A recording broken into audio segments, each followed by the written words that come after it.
Hey everybody, this is Modern Refugee. Having some coffee right now.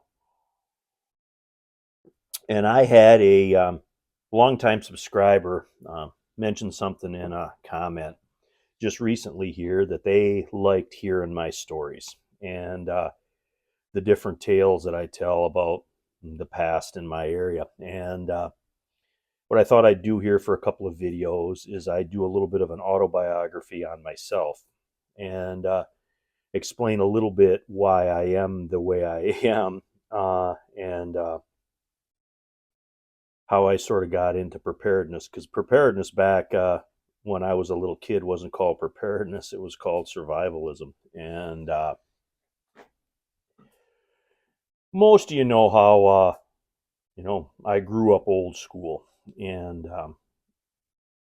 and I usually talk about the good times, but there were a lot of bad times when I was growing up. And one of the first really hard memories that I have. I was very, very young, and I didn't know it at the time, but my grandfather was dying, and other people were coming around to help grandma and mom on the farm. And there was one particular gentleman that always would come and would help out. And I remember going to his house many, many times when I was really, really little. He had a beautiful place. The place still exists today, but it's nothing like what it was when I remember it. And he had a beautiful farm, chickens and animals, and he had the 80 acres out back, and he had the wood lot. He had the perfect farm for that era, really. And he came over to help mom do some work back in the field on this particular day, and we fired up the old 8N tractor, the old 8N Ford tractor. If you don't know what those are, you gotta look those up at least so you know what I'm talking about. But I would always had a toolbox bolted onto the one rear fender, and I would always sit on that toolbox when I was a little kid when the grandparents or my mother was working on that farm. And anyway, they were doing some work in the back, and this particular gentleman was working on the equipment, plow, drag, disc, whatever it was. A lot of that old farm equipment, you had one person on the tractor driving the tractor, and another person working the controls back on the farm equipment. And they started working, and all of a sudden, mom heard him holler, and mom stopped the tractor and looked back and seen that he fell. And mom went back there. I went back there. Of course, I was just a little kid. I didn't really know what was going on. And mom looked me right in the eye and she said, "Go up to the farmhouse and tell your grandmother to call the ambulance." And I did exactly what I was told. I ran as fast as I could up to the farmhouse, and I told grandma, "Mom wants you to call the ambulance. Something happened." And grandma called the ambulance, and she waited until the ambulance got there, and then grandma and I went back out there. Well, this particular gentleman, he died, and he had a heart attack, and I still remember the look, what that looked like as a little child, seeing somebody that you knew and you went to their house and whatnot. And that sort of solidified in my mind that bad things can happen at any particular time. And I ever even remember going back over to his house after his funeral because there were just different pieces of equipment and stuff that were left at grandma and grandpa's farm that was his, and they took that stuff all back and whatnot. But yeah, just had a heart attack and died. And mom heard him holler, stop the tractor, and that was the last words he said. And like I said, years later, mom and I, we would always, every once in a while, we would bring that up. What a really a shitty situation that was, but that always stuck with me. And that was sort of the foundation of realizing that life is not perfect from a very, very young age. And then as I started getting older, we didn't live like everybody else lived. We lived a older style of living, and a more subsistence style of living, which really nobody else did at that point. At that point, everything was, going automated, and, nobody milked cows by hand anymore, so everything that my grandparents sort of knew, that was all becoming antiquated at that point in time. And, when I got into school, I was kind of shunned because, we didn't have any money. We were old fashioned. We lived old fashioned. I went to school wearing garage sale clothes. And that made me the brunt of a lot of bullying when I was growing up, when I was in grade school, and then later a little bit in high school, until I was probably 16 or 17 years old. But at this point, when I was young, I was picked on a lot, and that taught me another set of life skills that I still use to this day. A couple of them. One is don't avoid a fight if you can, because I gotten really good because of those experiences to know and what when the eyes were locked on me, I knew I was being targeted, and I learned a lot of ways to avoid fights, which is the best way to go about doing it. But sometimes you can't avoid them and you're cornered in. And I also learned at a young age what that looks like. And, at some point, you got to stand up for yourself. And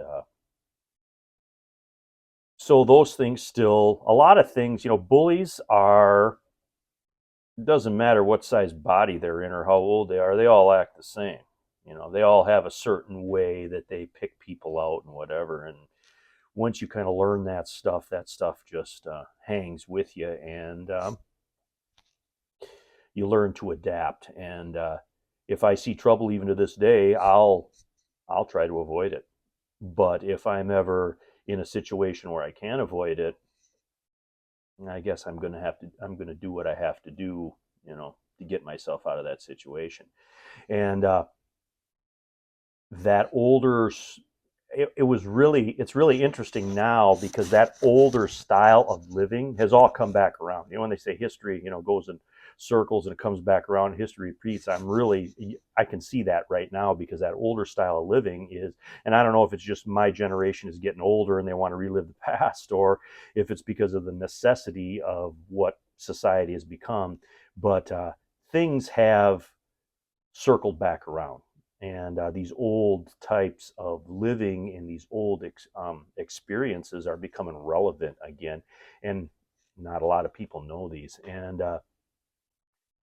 when I talk about the old days and the old times and stuff like that, I'm just scratching the surface. I'm going from what my memory can recall from when I was a child and a teenager, of the different things that I can remember seeing and the different stories. And because back then there was a lot more social interaction, especially between the farmers and stuff. So I seen that all firsthand, and that firsthand account is sometimes your best when you're talking about. I remember my mom going over and talking to the stock doctor about what was wrong with the chickens, or mom calling up different people when there were different ailments or whatnot, or if there were different things, work that had to be done, different ways of doing it, and old school ways of doing it, and different old people that knew how to fix things and work on things. I seen all that firsthand,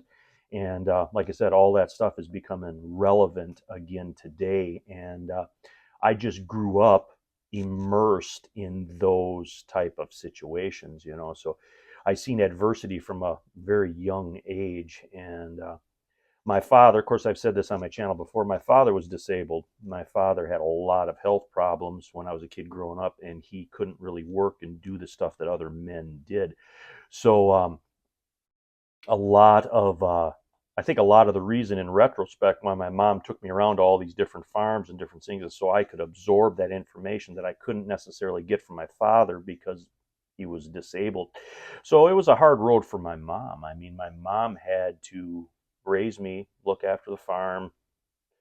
Dad was disabled, couldn't do much. He did what he could, but he couldn't do he probably only could do 25% of what other men his age could do. And so then as I grew up, more and more responsibility got laid on me. So then at that point, um, I started learning responsibility. Hey, I need to take care of these things. I need to take care of that things. And of course, as a young person growing up, you don't want responsibility, but it was sort of laid on me. And, at the time I begrudgingly did those things. But as I grew older, I seen the need more and more for those things. And it's an irresponsible society today. People think that somebody else is going to always take care of them, and that's self-sufficient. I need to take care of this myself.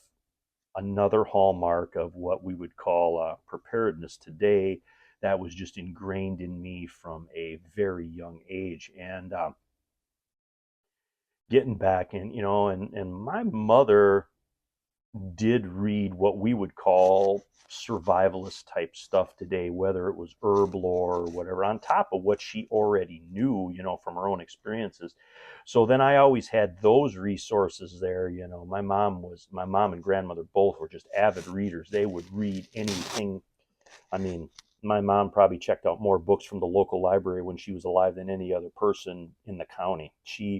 If it had anything to do with wood lore or crafts or animal husbandry, gardening, herbs, home remedies. If I went up to the library to this day and I look in the back at the cards that were signed and I look back to when my mom was alive, my mom probably checked all them books out and read them. Well, all that stuff has a way of compounding and rubbing off on young minds. You remember stuff. You'll see a situation later in life where you're like, what? I remember, my mom saying something about this. So then that's a lot of springboard of the knowledge and the different skills that I bring forward on my channel now. But it started at an early age for me. I mean, it wasn't something that, I got into my 30s and I decided, hey, you know what? And the world's kind of crappy. I'm going to get into preparedness. It was just the way we lived. We lived good, but we lived hard. And a lot of people today, there are still people that live hard today, but it was more subsistent and self sufficient when I was a kid compared to what it is today. Today, people have their own struggles, but they're different. They're more geared to a modern, more technological society where, when things looked bad back when I was a kid and you planted more potatoes, you got a few extra chickens, you cut a little extra firewood, you put a little money aside. It was those really basic things, a lot of basic things that people still talk about today, that there's some kind of newfangled, preparedness information, but that is just the old way that people lived and people looked at things, and I can remember, adversity and job losses and like waves of people around here getting laid off because the auto industry went downhill. I can remember storms. I can remember being snowed in when I was a little kid for a couple of weeks because everything was just snowed and blowed shut because there just wasn't the technological equipment to deal with stuff like it is now. And the only thing you had was your wood box. You made sure that your wood box was full. You made sure that the kerosene lanterns all had kerosene in them so the pipes didn't freeze. And you took advantage of every resource. And that's another thing today. There's just so much waste. And the people that I grew up with, the old people that I grew up with, there was no waste. I mean, I remember as a little kid going around and mom would pick up if somebody was having a roof tore off, she'd pick up the old cedar shake shingles, and we would box those up and use those for kindling in the wood stove in the wintertime. So if somebody was ripping a roof off, my mom would go in there and say, "Hey, can I have some of these shingles?" "Yeah, no problem." And mom would come back with boxes, and of course, not paper boxes, but like wooden boxes where stuff was in, and we would collect all that stuff. Another memory is my mom and dad would do a lot of fishing, especially in the spring and the fall when the perch would run in the cuts up here. And I never knew how to fillet a fish until I was a teenager. And you know why that is? Is because when we were growing up, you cooked the whole fish. because you didn't waste anything. You picked the bones out of that and you ate the meat that was left. There was no filleting fish and throwing, half the fish away. The fish, the head came off, the insides came out, and it was scaled and it was cooked like that. And like I said, my dad always said, when you're eating fish, you always eat it you take a bite of fish and you take a bite of bread, because that way, if you got a bone, that bone will go down with the bread and it won't get stuck in your throat. But I remember those days, and like I said, it was people nowadays. There's less and less people that live like that, because of the modern conveniences and how technology has changed and the supply chains and everything. But all those things are fragile. And that was one thing about the old way that I grew up.